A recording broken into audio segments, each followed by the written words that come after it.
जन्मशताब्दी उपक्रमाच्या पहिल्याच दिवशी दिवसभर अभिवाचनाच्या स्पर्धा, रात्री 2 दीर्घांक आणि सोबत पुस्तक प्रदर्शन सुद्धा होतं. म्हणून आम्ही आदल्याच दिवशी पटवर्धन शाळेत येऊन स्पर्धेची तयारी सुरू केली. आणि हा आमचा म्होरक्या दादा सुद्धा पूर्ण वेळ लक्ष ठेवून होते. चांदे काका, ऋत्विक, सतीश दादा, चारू सगळ्यांच्या मदतीने इथली तयारी पार पडली. मग आम्ही आलो नाट्यगृहात. इथे काकांनी प्रदर्शनाचा पसारा मांडला होता. मग डॉक्टर मॅडमच्या मार्गदर्शनाखाली थोडी पुस्तकं मांडायला मदत केली. त्यानंतर काकांनी मला पुस्तकं मोजायचं काम दिलं. बाजूलाच चित्रांच्या प्रदर्शनाची पण तयारी सुरू होती. अजून सकाळी विक्रीची पुस्तकं पण मांडायची होती. राहुल दादांची रांगोळी पण पूर्णत्वास येत होती. आणि रात्री अशी सगळी जय्यत तयारी करून सकाळी मी निघाले पटवर्धन शाळेत. आज पण दादा माझ्या आधी हजर होते. बरं, आज माझी ड्युटी आहे नोंदणीच्या टेबलावर आणि माझ्या जोडीला आहे प्रतिभा काकू. बरेच स्पर्धक असल्यामुळे आमचा अर्धा दिवस इथेच गेला. अगदी शेवटी दोन्ही हॉलमध्ये डोकावले आणि 1-2 अभिवाचन ऐकायला मिळाली.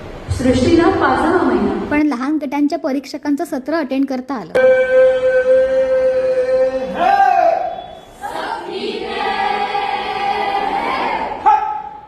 दोन्ही स्पर्धा संपल्या आणि झाला लंच ब्रेक. आणि तळे राखी तो पाणी चाकी ही म्हण तुम्ही ऐकली असेल ना. सगळे एकत्र बसून दुपारचं जेवण जेवलो. हे दोघं जास्त शहाणे आहेत म्हणून वर बसले. जेवून लगेचच बक्षीस समारंभाची तयारी सुरू आणि यांची कुसूर चालूच आहे. इथे मी आणि काका मुख्य कार्यक्रमासाठी कॅमेरा सेट करतोय. एका खोलीत खूप 2-3 मोठ्या पेट्या होत्या.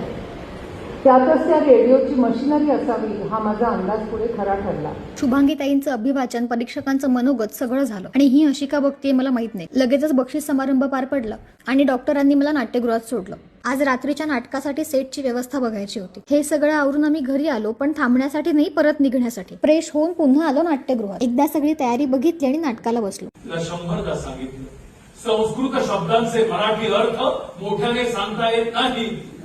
आणि इतके हसलो की खरंच पोटात दुखायला लागलं. काकांनी कलाकारांचा सत्कार केले. चहा नाश्ता आणि पुढच्या नाटकाच्या तयारीसाठी मी पुन्हा स्टेजवर आले. पुढचं नाटक मात्र फक्त हसण्यासारखं नव्हतं. अशा प्रकारे आजचे सगळे कार्यक्रम पार पडले. शेवटी मुलांकडून पुस्तकांचा हिशोब घेऊन घरी आले. घरी येऊन डोक्यावरून अंघोळ केली आणि फेस मास्क लावून झोपले. आता भेटूया उद्याच्या व्लॉग मध्ये. माझ्या आयुष्यात एक नवं पर्व सुरू झालं होतं.